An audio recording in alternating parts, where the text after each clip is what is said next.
Mes pronostics pour la carte principale de l'UFC à Abu Dhabi, Robert Whittaker contre Reiner Davider. La carte principale du coup commencera à partir de 21h et on aura comme premier combat Bogdan Gouskov contre Nikita Krylov. Comme vous pouvez le voir, je vois Bogdan Gouskov par KO deuxième round.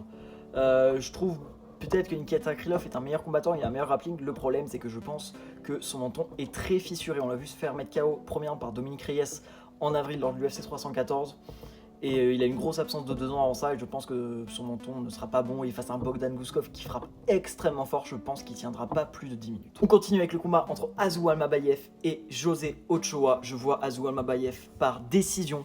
La victoire par KO de José Ochoa n'est pas du tout à oublier. Il peut clairement mettre KO Azou Almabayev. Je pense même qu'il va surprendre Almabayev sur le premier round. Mais je pense que le grappling d'Almabayev et son expérience à haut niveau, 17 victoires d'affilée avant sa défaite face à Manel Capé, je tiens à rappeler, va lui faire gagner ce combat à la décision. On continue avec le retour de Sharapoutin Magomedov qui va affronter Marc-André Barriault. Je vois Sharapoutin Magomedov par KO. Premier round déjà sur la décision, il aura l'avantage des juges. Mais surtout je vois mettre KO premier round tout simplement parce que Marc-André Barriault a un menton très faible, je sais plus parler. Et certes, Chara ne frappe pas forcément ultra fort, mais il est très précis et il est très rapide. Et quand la précision et la vitesse sont au rendez-vous, la puissance aussi. Au main event, Petr Yan va affronter Marcus Maggi, numéro 12 de la catégorie. Je vois Petr Yan par une décision assez large. Franchement, on pourrait même aller sur un 30-26, voire 30-25. Je pense qu'il va surclasser Marcus Maggi sur tout le combat, sur les 15 minutes.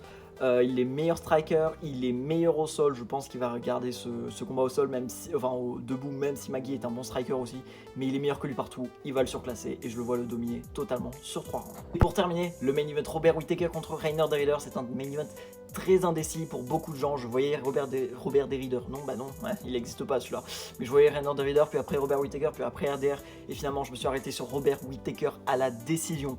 Je pense que son expérience au haut niveau vont le faire gagner la décision. Je pense qu'il arrivera à amener Reiner Davider sur les derniers rounds et Reiner Davider a un problème de cardio sur la fin du combat. On a pu voir face à ses 2 combats face à Malikin, il a perdu ses 2 combats, ses 2 seules défaites face à Malikin, le triple jump du One FC. Je pense qu'il va aussi perdre le rythme sur les 2 premiers rounds face à Whittaker.